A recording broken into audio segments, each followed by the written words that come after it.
Honorable President of India, Shri Pranab Mukherjee, Honorable Governor of Haryana, Professor Kaptan Singh Solanki, Honorable Minister of Education, Government of Haryana, Shri Rambilal Sharma, Honorable Minister of Urban Local Bodies, Srimati Kavita Jain, Honorable Member of Parliament, Sonipat, Shri Ramesh Chandra Kaushik, Dr. Alice Prochaska, Pro-Vice Chancellor, University of Oxford, and Principal, Somerville College, Founding Chancellor of O.P. Jindal Global University, Mr. Naveen Jindal, Mrs. Savitri Jindal, Ms. Shalu Jindal, Professor Murthy, Registrar of the University, Chief Secretary and the DGP of the State of Haryana, Education Secretary, District Magistrate and the Superintendent of Police of the District of Sonipat, distinguished Vice Chancellors and Deans from various universities in India and other parts of the world, civil servants, diplomats, speakers and participants of the conference, faculty members, students and staff of O.P. Jindal Global University, ladies and gentlemen.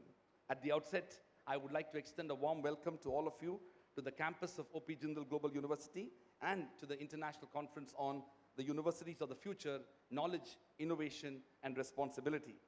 I am most grateful to the Honorable President of India for visiting our campus for the second time.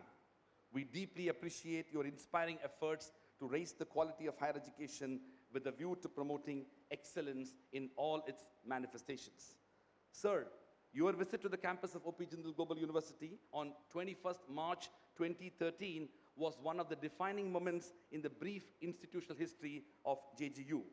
Your clarion call to educationists on that day, when you exhorted us to take university ranking seriously and work towards international benchmarking while promoting excellence, was profoundly inspiring. They were reminiscent of the words of Swami Vivekananda when he said, I quote, "Arise, awake, and stop not till the goal is achieved." Your presence and passionate commitment to the cause of higher education had inspired us to establish the International Institute for Higher Education Research and Capacity Building. I would like to extend a warm welcome to our Honorable Governor, His Excellency, who has also visited us before and is visiting us for the second time. I would like to extend a warm welcome to the Honorable Minister of Education and the Minister of Urban Local Bodies for their distinguished presence and participation in this important conference. I would also particularly welcome the Honorable Member of Parliament from Sonipat for his presence, and I also want to thank Dr. Prochaska, the Pro-Vice Chancellor of the University of Oxford, for her presence here. At the outset, let me begin by tracing the history of the founding of O.P. Jindal Global University. Many years ago, I had the privilege of meeting our founding Chancellor, Mr. Jindal, and persuaded him to contribute substantial resources. Let us have the academic freedom and autonomy and independence, and to contribute towards building a world-class university on a not-for-profit basis. Rare in the history of India when benefactors and business leaders have taken this extraordinary plunge towards making a contribution towards higher education. In the lines of the contributions of what John Harvard did for Harvard, what Yale did for Yale, and what Jane Stanford and Leland Stanford did for creating Stanford University, Mr. Naveen Jindal established this institution as a tribute to his father. I would like to appreciate his contribution towards institution building. Let me also begin by saying that one of the big challenges of Indian higher education has been the fact that we have not been able to position ourselves in the leading institutions of the world.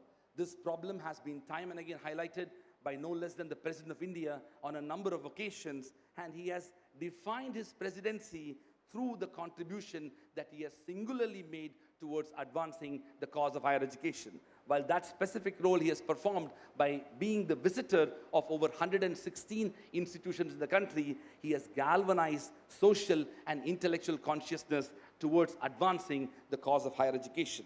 We decided to hold this conference on universities of the future to address the big challenges of the future of higher education. In my view, there are 6 major challenges of higher education that we need to look at, and this is going to define the future of universities. These are, first, the question of innovation. Innovation in curriculum, innovation in courses, innovation in programs. The defining moment of the future of universities in India and the world is going to be shaped by how universities are going to innovate itself on the basis of a knowledge-creating role. The second most important aspect of the future of universities is going to be internationalization. We have seen the world becoming a smaller place. Globalization has impacted almost all aspects of life. Increasingly, students from India and around the world are engaging and participating in a dialogue. A relatively small university such as OP Jindal Global University has recruited over 22% of its full-time faculty from 20 different countries in the world. Again, very rare in history, an Indian institution, an Asian institution is able to have such a strong international imprint towards advancing knowledge and research.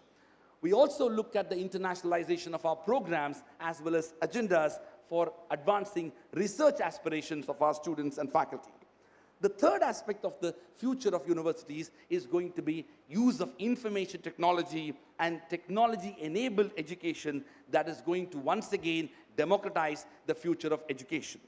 The fourth, and in many ways a significant aspect that is hampering the future of institution building in India, is our inadequate contribution towards research and publications. As we all know, all the major rankings has a significant emphasis on research and publications. We need to advance our universities' growth and development through significant investments, both public and private sector, in research, which will lead to publications. Our faculty-student ratio ought to be significantly lesser than many other institutions in our country, and that's also enabled us at this university to advance our research and publication agenda.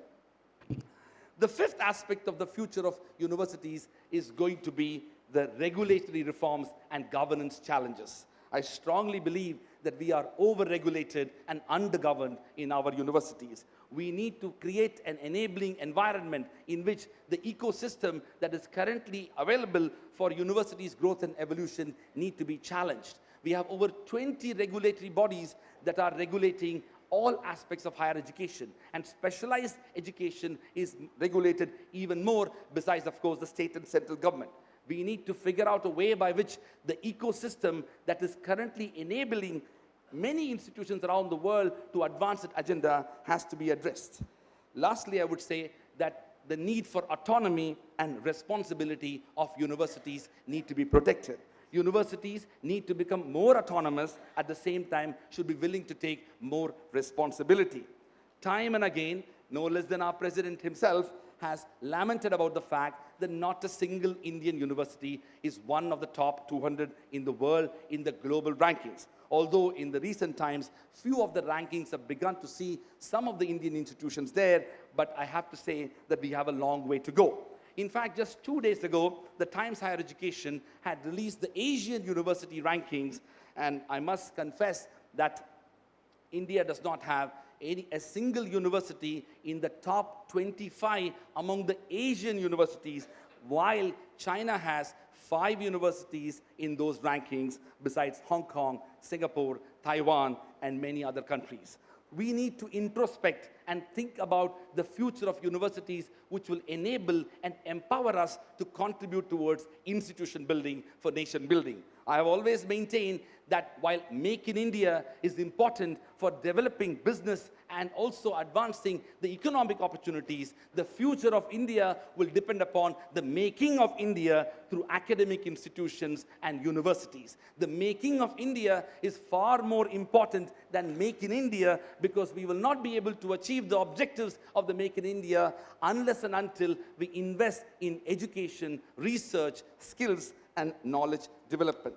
I would like to end by saying that the responsibility of this generation is so critical, because there are huge expectations.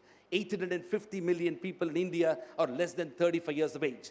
The demographic dividend that we have provides us an opportunity. Indians are living longer, and that also means that while good part of the Western world and many parts of the Eastern world will become older, India will remain younger.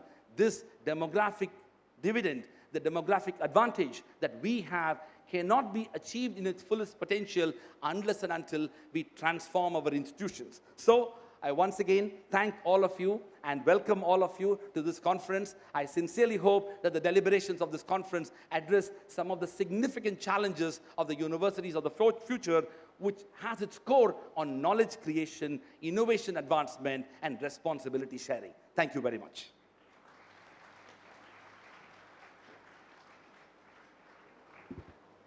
Thank you, sir.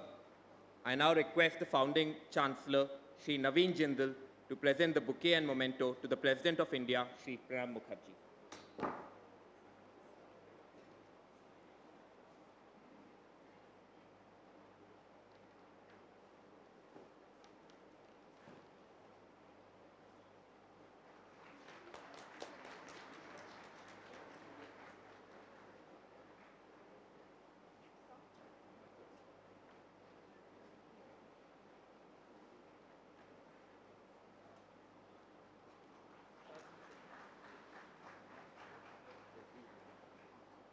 I now request the founding Chancellor, Shri Naveen Jindal, to present the memento to the Governor of Haryana, Professor Kaptan Singh Solanki.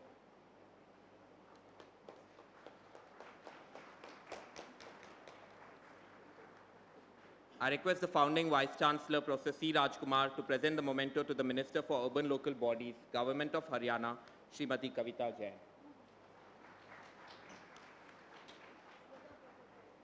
I request the Registrar, Professor Y.S.R. Murthy, to present the memento to the Minister of Education, Government of Haryana, Shri Rambilas Sharma.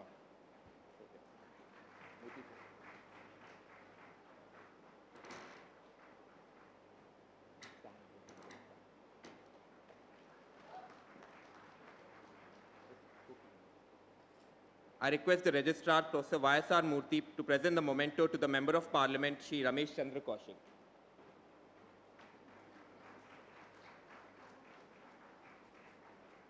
I also request the Registrar, Professor Murthy, to present the memento to the keynote speaker, Dr. Alice Prochaska, Pro-Vice Chancellor, University of Oxford, and Principal, Samwell College.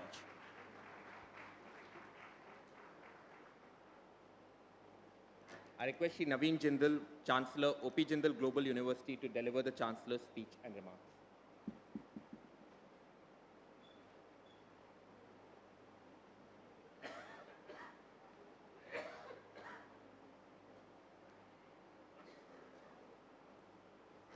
Honorable President of India, Shri Pranab Mukherjee, Honorable Governor of Haryana, Professor Kaptan Singh Solanki ji, Honorable Minister of Education, Shri Rambilas Sharma ji, Honorable Minister of Urban Local Bodies, Srimati Kavita Jain, Honorable MP of Sonipat, and my brother, Shri Ramesh Kaushik ji, former Minister and Chairperson of Jindal Group, Srimati Savitri Devi Jindal, Dr. Alice Prochaska, Pro-Vice Chancellor, University of Oxford, and Principal of Somerville College, Vice Chancellor of Jindal Global University, Professor Rajkumar, distinguished Vice Chancellors, Presidents, and Deans from various universities in India and other parts of the world, Chief Secretary of Haryana, DGP of Haryana, and senior officials from the State Government of Haryana, faculty members of JGU, and dear students. Our President, Shri Pranab Mukherjee, has shown remarkable interest in revamping and overhauling the higher education sector in the country. He has motivated and inspired the administrators of universities to take the rankings very, very seriously. And he has always asked us how we can come amongst the top 200 universities of the world. And in fact, just now, also when Professor Raj, he mentioned very happily that we have just got NSE accreditation. He said, well, NSE accreditation is not a big deal for you. You have to aim to be amongst the top 200 universities of the world. He has inspired several generations of Indians, and it is such a rare honor for us at JGU to have him for the second time at our campus. The Governor of Haryana, Professor Kaptan Singh Solanki, has been a great source of encouragement and support to us in all our efforts. We are indeed blessed by their presence at our campus. Our university takes pride in the fact that we are organizing this landmark international conference on the occasion of Golden Jubilee celebrations of Haryana. Haryana, this state was formed in 1966, and we are right now celebrating its Golden Jubilee. We also wish to thank the Education Minister of Haryana, Shri Rambilas Sharma ji, who is always a constant source of support to us. Srimati Kavita Jain and Shri Ramesh Kaushik ji, MP Sonipat, for their distinguished presence at this inaugural function. My father, Shri O.P. Jindal, valued education enormously. In memory of my father, and with a commitment to corporate philanthropy in promoting excellence in higher education, we started this university in his name. He used to say that education is perhaps the greatest gift that we can give to anyone. He believed in education that would equip a student with skills, knowledge, and exposure to confront and intelligently overcome any challenges. When we talk of universities of the future, we must address many critical issues. I wish to suggest 3 reform initiatives that are required for rejuvenating the higher education in India. Firstly, we need to debate if there should be the option for students to pursue a 4-year undergraduate program in arts and humanities. As we all know that in India, in arts, humanities, business, it's a 3-year undergraduate program. In 2013, there was an attempt to replace the current 3-year undergraduate program at Delhi University with a 4-year program. But it was withdrawn hastily amidst protests from students and parents. Even as our universities churn out lakhs of students, hundreds of thousands graduates every year, serious questions are often raised about their employability. The 4-year undergraduate degree gives an opportunity to gain additional knowledge and skills and goes a long way in improving the quality of education. It gives flexibility through exit after even 3 years or 4 years. Furthermore, it can harmonize India's undergraduate education with the US, which is one of the best in the world. Secondly, we are living in a world that is undergoing rapid technological changes, which is also transforming education. The traditional modes of classroom-based learning are challenged and complemented by e-learning and massive open online courses, which in short is called MOOCs.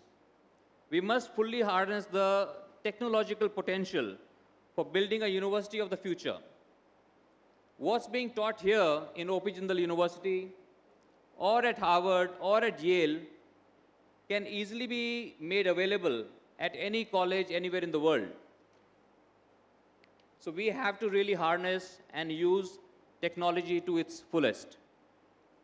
Thirdly, we require a multifaceted, interdisciplinary, and professional approach to higher education. That is what we aspire for every day. There should be flexibility in our curriculum. When I was studying in the US and gone for my master's, there were so many choices that I could take, so many subjects, and even in undergrad programs in the US, one can have so many different choices of courses that one can take. So universities of the future must become central pillars of growth and development of a nation that churn out not only intelligent minds, but also develop a strong intellect, learning from our ancient philosophy of Vedanta. The intellect is the ability to think freely, logically, the faculty to reason and judge without bias. Universities must be transformed into sites of active learning and research, and launchpads for innovations and path-breaking ideas. If India wants to achieve a higher growth rate and also improve our position in the Human Development Index, the education sector needs to be carefully nurtured. However, quality institutions are not emerging, whereas demand for quality is increasing exponentially.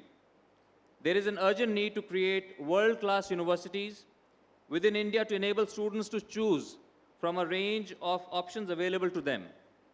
We must prevent India's demographic dividend in becoming a demographic disaster.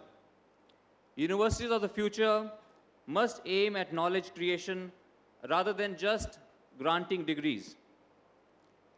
I take this opportunity to announce that OP Jindal Global University is establishing the Jindal School of Journalism and Communications, which will commence classes from this year in August 17. This will be the 6th school at Jindal Global University. I once again wish to thank the Honorable President of India and all the dignitaries present here for gracing this occasion. We must rebuild our education system to make it responsive to the bigger and deeper challenges of our society. We have to learn from other countries which have been successful in transforming their higher education in the last few decades. I hope this conference will continue these important conversations and find answers to some questions I raised today. I wish the conference all the success. Jai Hind.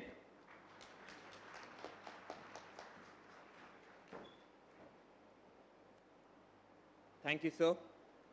I request Dr. Alice Prochaska, Pro Vice Chancellor, University of Oxford, and Principal, Somerville College, to deliver her keynote address.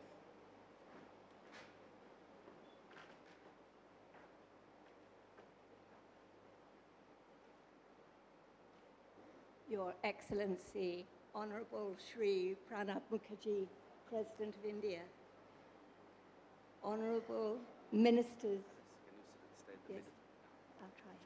Honorable Ministers of Haryana, Honorable Member of Parliament for Sonipat, Honorable Chancellor Mr. Naveen Jindal, and Honorable Vice Chancellor Professor C. Raj Kumar, it is an unbelievable honor for me to be invited to address this distinguished company on the important topic of universities of the future.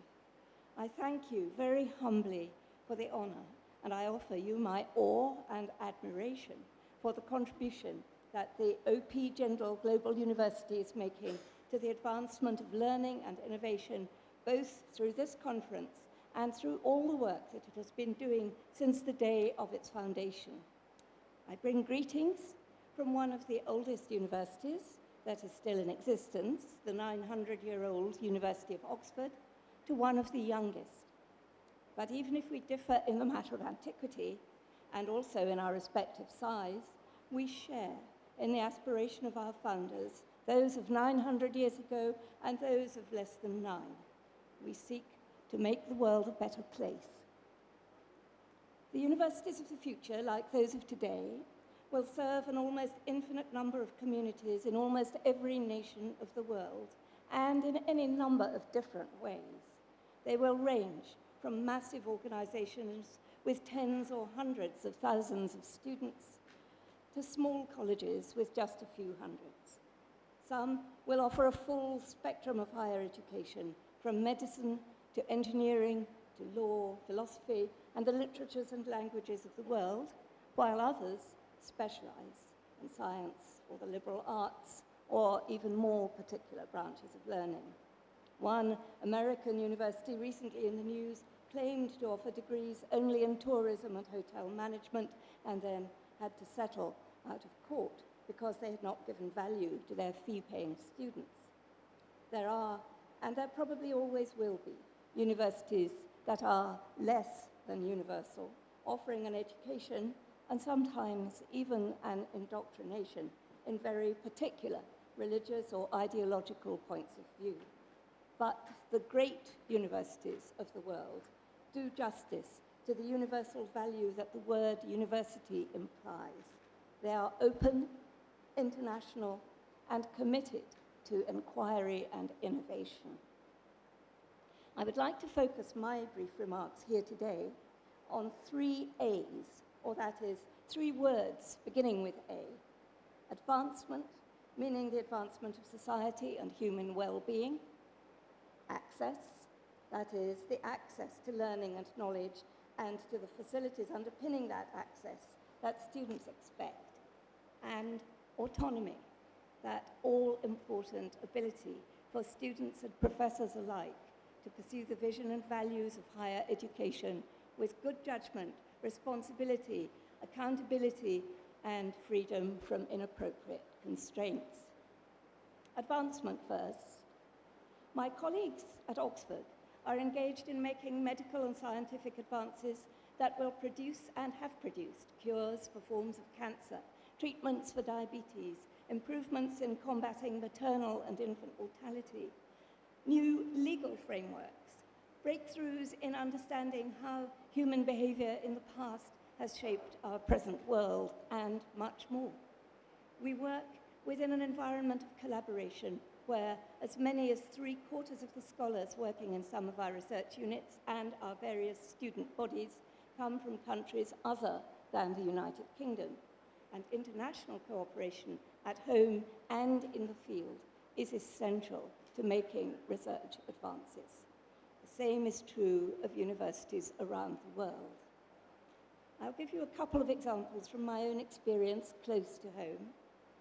The late Dorothy Hodgkin, a professor at my college, Somerville in Oxford, became over 50 years ago the first British woman to win a Nobel Prize for Science. Her work on the structure of penicillin and insulin led to huge advances in the treatment of disease. She worked with an international team and depended on colleagues in the United States as well as Britain to help her process her data in an era when computers were in their infancy. She also encouraged Indian researchers who always were to be found on her team. Nearly 5 decades later, the Cambridge-based scientist Sir Venkatraman Ramakrishnan built on that work, looking at ribosomes with a team of international collaborators, and pushed forward new developments in antibiotics and the understanding of disease, for which he also won a Nobel Prize, sharing it with an Israeli scientist. Sir Venki, who was born in Baroda and educated in India, pursued a zigzag path in his career, first in the United States and then in Britain, where he is now President of the Royal Society, the pinnacle of academic recognition for scientists in the United Kingdom. Like his academic predecessor, Professor Hodgkin, he believes very strongly in encouraging women in science, and he holds up the vicissitudes in his own career as an example of how determined scientists can win out against the odds. I will indulge in just one more example of how universities with international links can support the advancement of society. You, Mr. Vice-Chancellor, have worked tirelessly to promote an appreciation of international human rights law and the dangers of corruption in public life. You have done so in your publications and through the work of the law school here at General Global University. And in this academic year, we in Oxford have been absolutely delighted to welcome, as one of the first 2 Indian law scholars at our Oxford India Centre, winning out against stiff competition, a young woman who had just graduated from the OP Jindal Global University School of Law. Her inspiration, drawing her to develop her skills abroad before returning, as she plans to do, to a career in India, was the pioneer lawyer Cornelia Sarabji, born 150 years ago, who became the first woman to study law at Oxford, and who then returned to her home country, India, and spent many years representing sequestered women in Purdah, who previously had had no lawyer to stand up for their rights. As you can see, there are common themes here of progress through international work and study, of encouraging women to take their place in academic study. For the universities of the future, in order to play their key role in the advancement of civil society and human welfare, it will be crucial to maintain and enhance these aspects of our work. Indeed, I would go so far as to say that without international engagement and without ensuring the full and equal participation of people of both genders and from all parts of society, universities will wither and diminish. This leads me to my next theme, access. Every nation thrives when it develops as fully as possible the talent of its citizens. I would wish most humbly to compliment you, Mr. President, on the rich growth of both private and state universities in India in recent years. This profusion of opportunity is an example of the vibrancy and dynamism of this great nation. The citizens' thirst for education and self-improvement is perhaps the most important single indication that there can be of the health of a nation and its civil society. All leading universities, now and in the future, seek out the best talent that they can find. It is vital for all of us to tap into the potential and to develop the talent of every generation of citizens.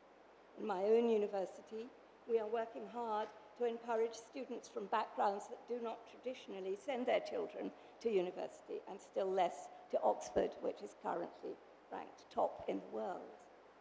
No matter how hard we work, nor what new and creative solutions we find, the press and media in my country, the UK, will always criticize us for not doing well enough. Too many students come from private schools, they complain, and there is not enough diversity. We must always, and we do, try harder. Here, the role of the school education system at all levels, but especially in the 9th to 12th years, is also crucial. Earlier this week, I was privileged to attend a gathering of principals of the leading schools in Mumbai, representing over 85,000 students. It was an inspiration to see the extraordinary things that these women and men are achieving as leaders in education. Amongst much else, they are sending their students on summer schools and working with schools and universities in other parts of the world to provide their students with experiences in life that will open their minds and increase their curiosity and their thirst for learning. School students need to aspire, and they need to know that they can reach their highest ambitions, whatever those may be. The child from modest beginnings in Baroda can become a Nobel Prize-winning scientist, just as the woman from a Parsi family in 19th century Bombay decided that she wished to study law at Oxford, and not only did her dream come true, but through her work during her life, she improved the lot of countless other people. And so finally, I turn to the third theme beginning with A, that of autonomy. In the quest for excellence, universities and their professors push the boundaries of knowledge and inquiry. Their students do the same in their way. Often, as new questions arise and national, state, and local governments have to navigate uncharted waters, universities can appear to be threats. They ask the question, why? It's their job to do that. This is how breakthroughs happen in research and learning. Of course, they also receive public monies, and their students pay fees. There are numerous reasons why they must be accountable, and as flag bearers for advancement, they must also answer to their society and the people who are their paymasters, politicians, civil servants, private sponsors, and others. Regulation to some degree is necessary, but regulation of the minds of young citizens forging new ideas of their own regulation of the research of scholars who are pushing at the boundaries of knowledge. These are not easy things to get right. And I would have thought that 20 regulatory bodies don't help in that process. So we need to understand how regulation can impinge on the autonomy of organizations that are dedicated by their very existence to innovation and the introduction of new ideas and new knowledge. I have little knowledge of university regulation in countries other than my own, so I will give just a couple of examples from the UK. First is the Research Excellence Framework, or REF. This exercise, imposed once every 3 or 4 years on all United Kingdom universities, except for the 2 or 3 small private institutions, creates great controversy, however much it is tweaked, however much its parameters are changed. But it underpins the distribution of research funding. And so there is a need for cooperation and understanding on both sides. Universities need to be put in the spotlight. They need to be required to explain themselves, but government must, on its own account, treat them with the respect and the separation and give them the autonomy without which they simply cannot function. My other example is one of the new legislation which has been introduced into Britain under the title the Prevent Act. It's designed to protect against extremism and radicalization, but it can be a blunt instrument, especially when it comes to universities which exist to consider and debate ideas and facts that they may not like and that may be difficult for authorities to accept, to reject them perhaps, but to do so with the strength that comes from due consideration, debate, and new knowledge.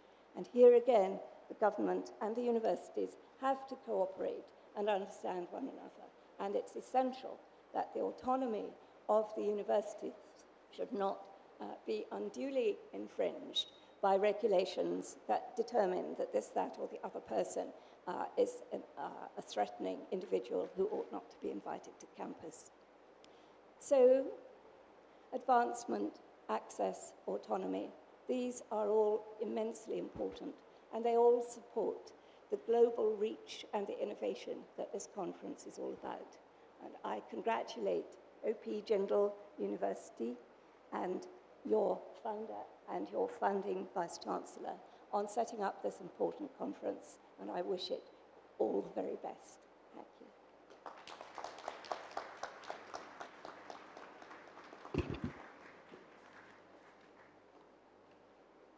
I now request the Minister of Education, Government of Haryana, who is representing the Chief Minister, State of Haryana, to say a few words.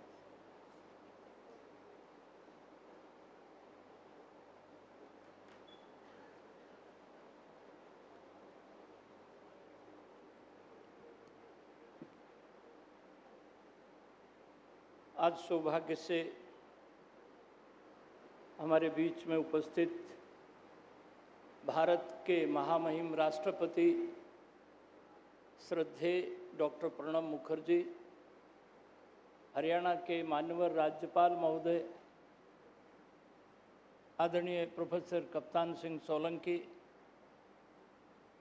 यहाँ सोनीपत के लोकसभा सदस्य श्री रमेश कौशिक, मंत्रिमंडल में हमारे साथ मंत्री आदरणीय बहन कविता जैन, इस ओपी जिंदल ग्लोबल यूनिवर्सिटी के चांसलर श्री नवीन जिंदल, आदरणीय बहन सावित्री जिंदल, इस यूनिवर्सिटी के योग्य vice chancellor Shri Rajkumar, America से ऑक्सफोर्ड यूनिवर्सिटी की प्रो वाइस चांसलर आदरणीय एलाइस प्रोचास्का, हरियाणा के चीफ सेक्रेटरी श्री दीपेंद्र सिंह ढेसी, हरियाणा के DGP Shri KP Singh, Shri R Jauhal, doctor Mahavir Singh, यहाँ के डिप्टी कमिश्नर श्री पांडुरंग, यहाँ के पुलिस अधीक्षक श्री अश्विन सैनवी, हरियाणा सरकार के तमाम वरिष्ठ अधिकारीगण, इस विश्वविद्यालय के तमाम प्राध्यापक और यहाँ उपस्थित छात्र भाई बहनों, मैं महामहिम राष्ट्रपति महोदय का हरियाणा सरकार की तरफ से, हरियाणा के लोगों की तरफ से हार्दिक अभिनंदन करता हूँ, उनका हार्दिक स्वागत करता हूँ। ये धरती महामहिम संघर्ष की है, ये गीता की जन्मभूमि है, कर्म इस धरती का संदेश है। मैं नवीन जिंदल को बहुत बहुत बधाई देता हूँ।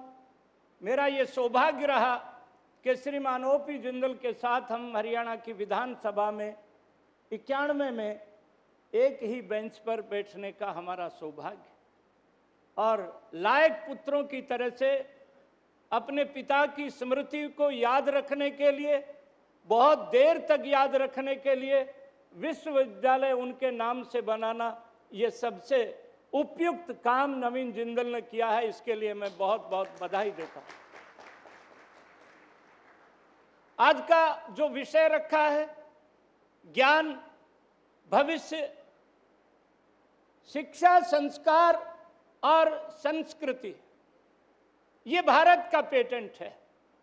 पिछले दिनों ब्रिटिश की पार्लियामेंट में हमने ये बात स्वीकार कराई थी, और ज्ञान जो होता है वो भविष्य भी होता है, वो भूत भी होता है। ज्ञान शाश्वत एक धारा है जो सदैव चलती रहती है, उसका कोई कलर नहीं होता, उसका कोई स्वभाव नहीं होता, वो तो सत्य है। और आज का जो उपयुक्त विषय आपने रखा है, इसके लिए मैं बधाई देता हूँ। गीता, क्योंकि हरियाणा की जन्मभूमि, गीता ज्ञान भी है, गीता विज्ञान भी है, गीता भारत की रीत भी है, गीता भारत का गीत भी है, गीता भारत की प्रीत भी है, गीता ज्ञान भी है, गीता विज्ञान भी है, गीता शंका है और गीता समाधान भी है। महामहिम, ऐसी गीता को हमने हरियाणा के पाठ्यक्रम में शामिल किया है और उसका सर्वदूर एक प्रशंसा हुई है। ऐसी संघर्ष की धरती में, ऐसे हरियाणा में 2.5 करोड़ लोगों की तरफ से, हरियाणा सरकार की तरफ से महामहिम राष्ट्रपति महोदय का हम हार्दिक स्वागत करते हैं, अभिनंदन करते हैं। Thank you, sir. Ladies and gentlemen, O.P. Jindal Global University is privileged to host for the second time on our campus the President of India, Shri Pranab Mukherjee. I now request him to deliver his inaugural address.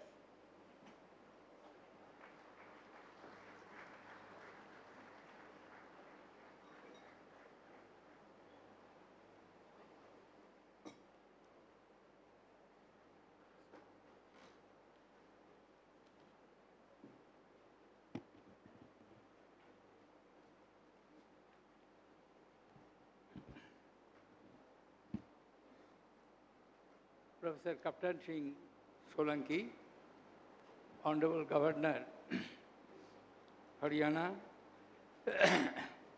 Sri Rambilas Sharma, Minister for Education, Government of Haryana, Kavita Jain, Minister of Women and Child Development, Government of Haryana, Sri Rameshwar Kaushik, Member of Parliament, Naveen Jindal, Chancellor, O.P. Jindal Global University, Professor Dr. Alice Portsas, Pro Vice Chancellor, University of Oxford and Principal, Somerfield College, Professor Dr. C. Raj Kumar, Vice Chancellor, O.P. Jindal University, distinguished participants, ladies and gentlemen. It's indeed a privilege for me to be present amidst you for the second time in this university campus. From its inception, the university has aimed to be of high-class university, keeping its standard at par with the international institutions. In my capacity as the President of the Republic of India, I am associated with the higher education system in the country in a way that I am visited, of course ex officio, for almost 126 central institutions. There are central universities, there are IITs, there are NITs, and other specified professional universities. But one point I noticed, and I made it almost repeat like parrot in every academic congregation about the standard of the Indian universities, including the technical institutions. There is no doubt there has been expansion of the physical infrastructures in the higher education system in India over the years, and particularly during the 12th five-year plan. Just now when I am speaking before you, there are 757 universities which are offering degrees all over India. More than 36,000 colleges, degree colleges, about 30 NITs, National Institutes of Technologies, 16 IITs, hundreds of engineering colleges, large number of institutes of business management, and 16 IITs. Once in a convocation of an IIT, I asked the question to the director, Mr. Director, please tell me the recruitment of your students. He said, sir, 100%. If I can take more will be recruited. And it was found that large number of them are engaged in managing various multinational companies all over the world. Then the next question which I asked, how many of them are offering to engage themselves in research, basic research? Response was almost negative. And the director added that quite a few of them, even they are interested, obviously there is no opportunity in our systems, in our institutions for higher research. I am referring this point particularly to point out, we are grateful to you, Mr. Naveen Jindal, to the Vice Chancellor, Dr. Rajkumar, and all the faculty members of this university. From the very start, you have emphasized on this point that research and development, innovation would be the basic objective of this institution of higher learning. The subjects which you are discussing today,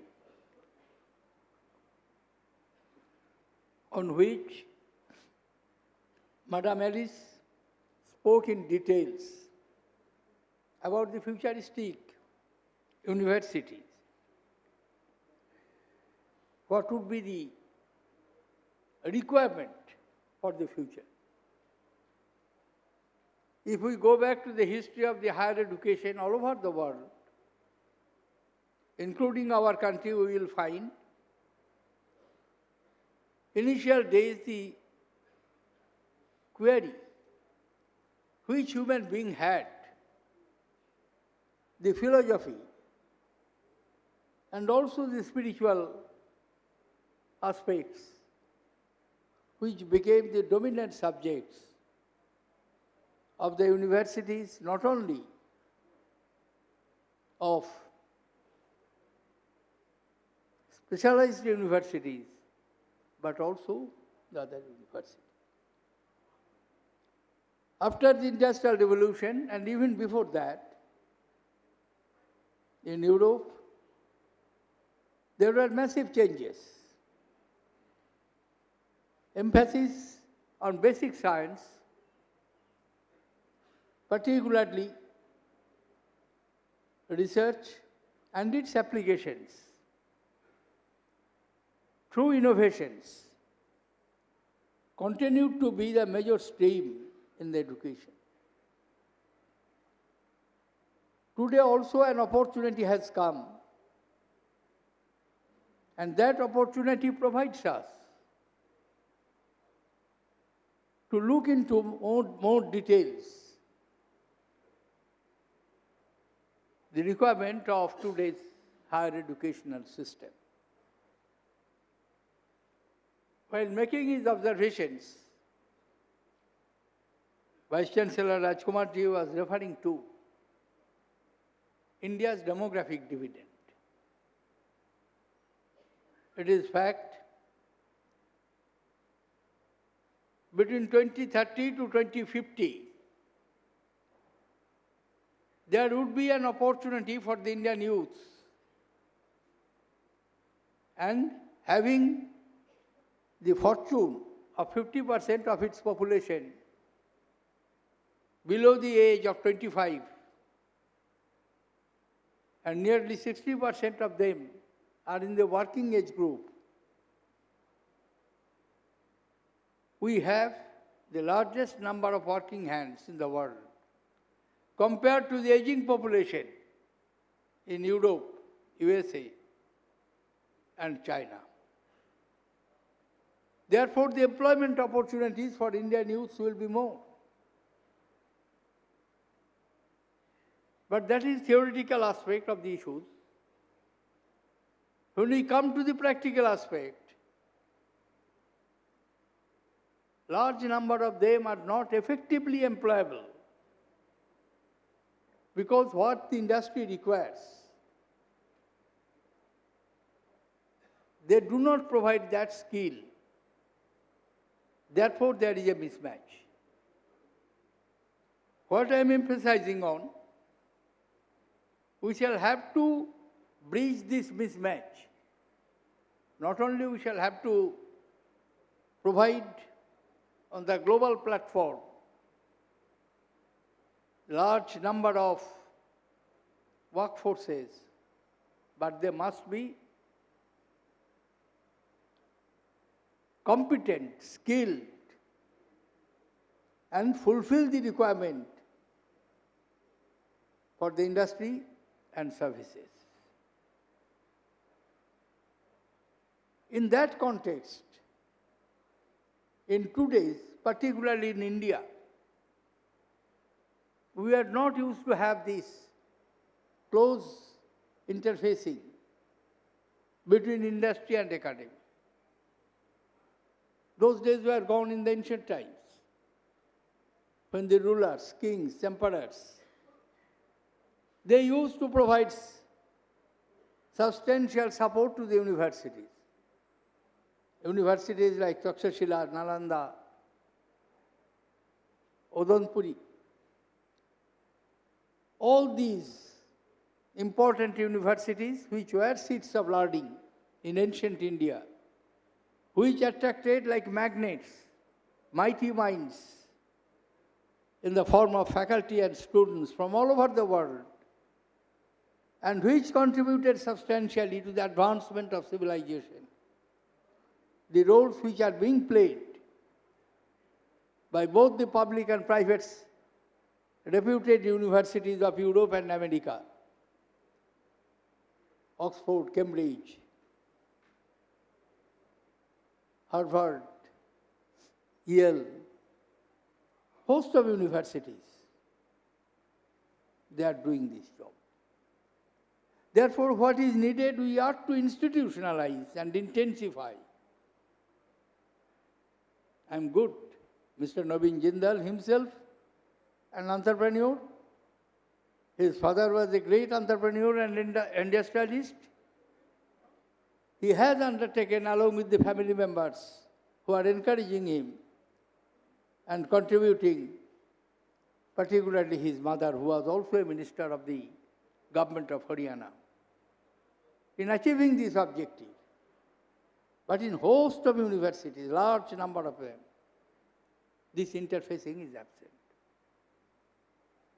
Now for modern university, to my mind, the most important thing is to have the chain of inspired teachers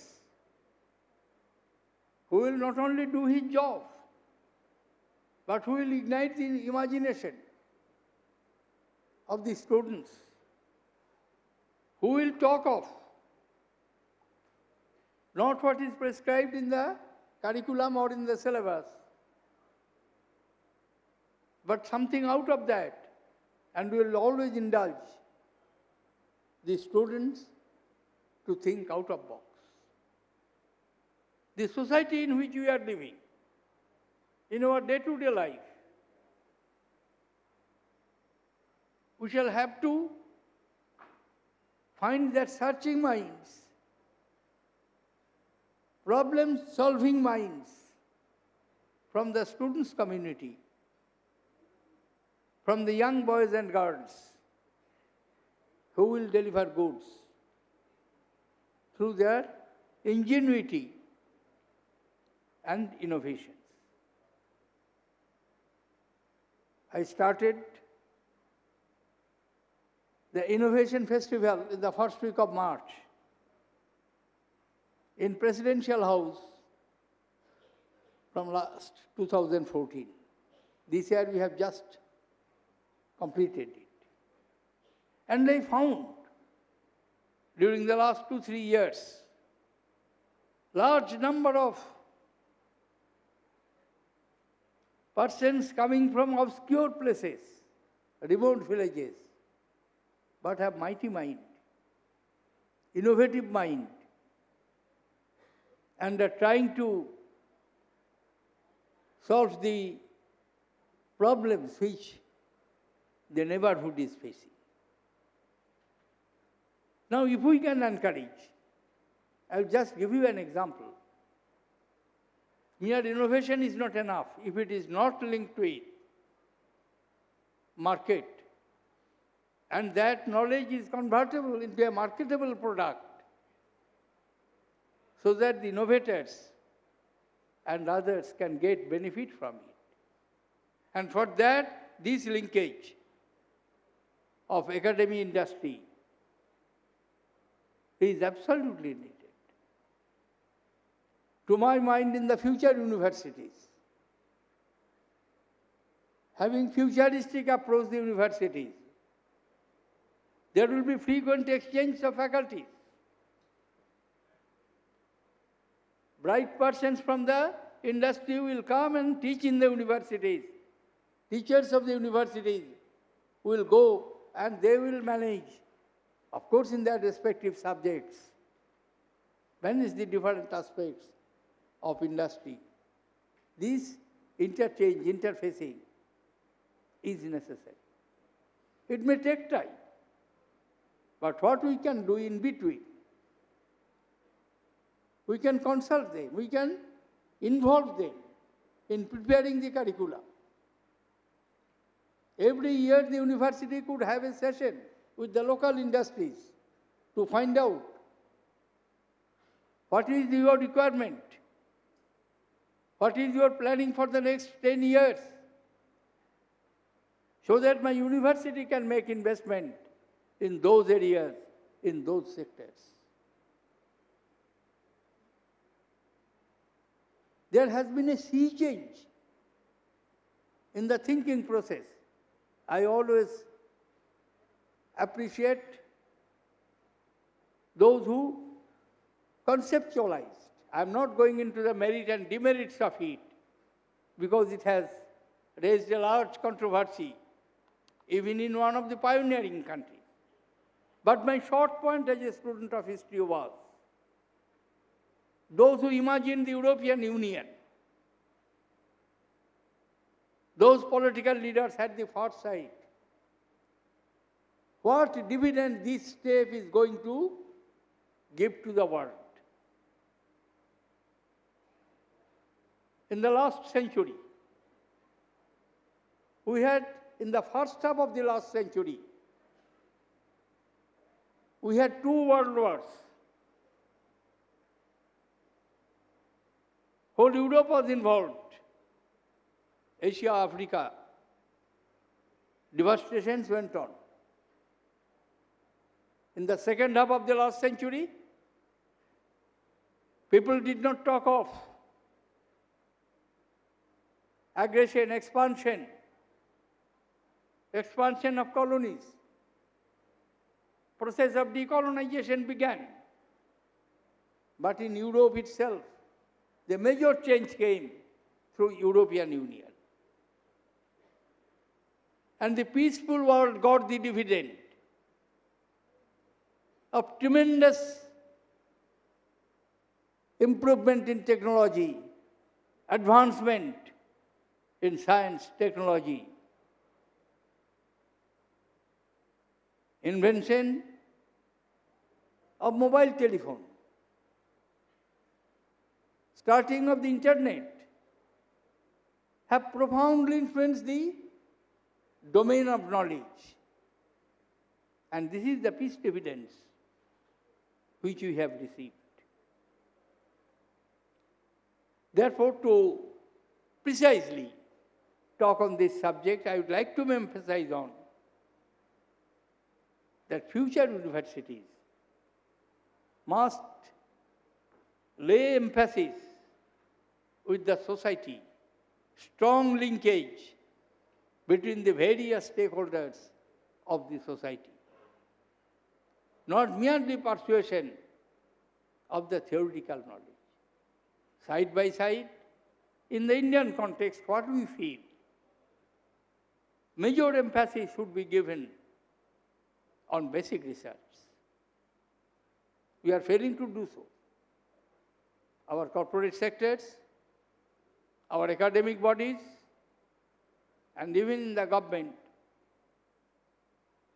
we are not fully aware of. We should make massive investment. Again, from history, I will just give you one example. That is the industrialization of Germany. Every one of us is aware of the fact. Before German unification,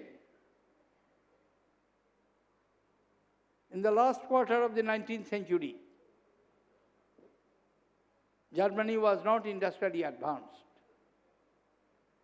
Many other European countries, they had industrial revolution. When Germany was united under Bismarck, they began the process of industrialization, and large number of research labs were established all over Germany. Bismarck visited once and asked the director, the royal director, what is your outcome in terms of return? Director said, sir, out of 100 investment, you may get nothing on 99. But you may get much more what you have spent in one, which will succeed. You cannot just make calculation that I am making investment X and I must have return of Y. In short span of time is not possible. And unless you have the basic research, a strong foundation of basic research, large number of labs, all over the country, I am afraid, our futuristic higher education plan will be seriously jeopardized. I have no doubt. I have spoken a little extempore out of my text, but my text is living with Vice Chancellor Rajkumarji, who will circulate it. But I would like to conclude by saying that deliberations of yours, I do hope, would provide us the necessary guidance which we are looking for. I wish you Godspeed, all success. Thank you, ladies and gentlemen. Jai Hind.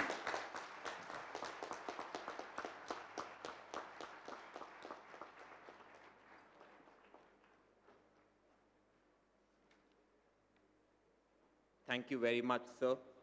I now invite our registrar, Professor Vaisa Murthy, to deliver the vote of thanks. The President of India, Shri Pranab Mukherjee, and other distinguished guests on the dais, Madam Savitri Jindal, distinguished invitees, ambassadors, conference speakers, faculty members, and administrative staff of JGU, and dear students, I wish to express our sincere thanks and deep gratitude to the President of India for being the chief guest and for inaugurating this conference. Sir, your visit to our campus in connection with this conference is a clear affirmation of your deep concern about the importance of education and higher education reforms. Your inspiring inaugural address has set the agenda for the deliberations over the course of next 2 days. I take this opportunity to thank our guests of honor, Governor of Haryana, Professor Kaptan Singh Solanki, Minister of Education, Sri Rambilas Sharma, Minister for Urban Local Bodies, Srimati Kavichand Jain, Member of Parliament, Sonipat, Sri Ramesh Chandra Kaushik, for participating in this inaugural ceremony. You have been of great support and encouragement in the efforts of O.P. Jindal Global University. I wish to thank Professor Alois Prochaska for delivering a keynote address despite suffering a fracture barely a couple of days back.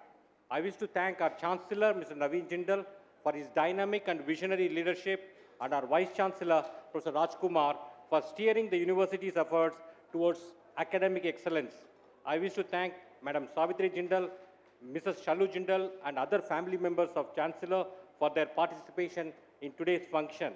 I wish to thank senior officers of the Government of India, Government of Haryana, and in particular, Chief Secretary Haryana, Mr. Dipinder Singh Desi, Director General of Police, Haryana, Dr. K.P. Singh, Principal Secretary Higher Education, Dr. Mahavir Singh, and District Administration in Sonipat, and in particular, Deputy Commissioner, Mr. Makarand Pandurang, and Superintendent of Police, Mr. Ashwin Shenvi, for their participation in this function and for their invaluable support.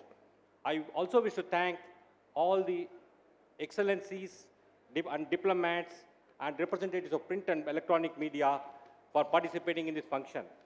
I wish to thank all members of our university administration, and in particular, Professor Aditya Swaroop and student volunteers for their untiring efforts to make this conference a grand success. Last but not the least, I wish to thank all our students.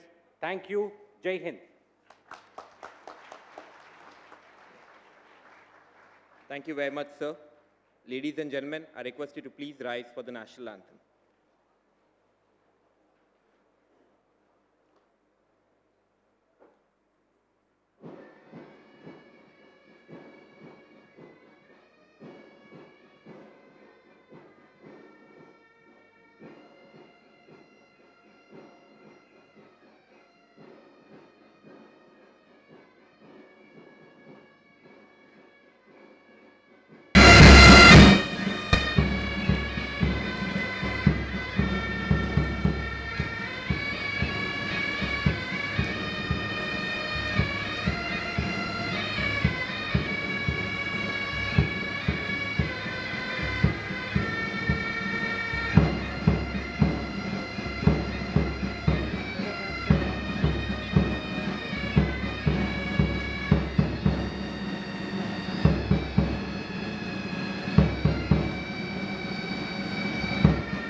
Ladies and gentlemen, I request you to please remain standing as the President leaves.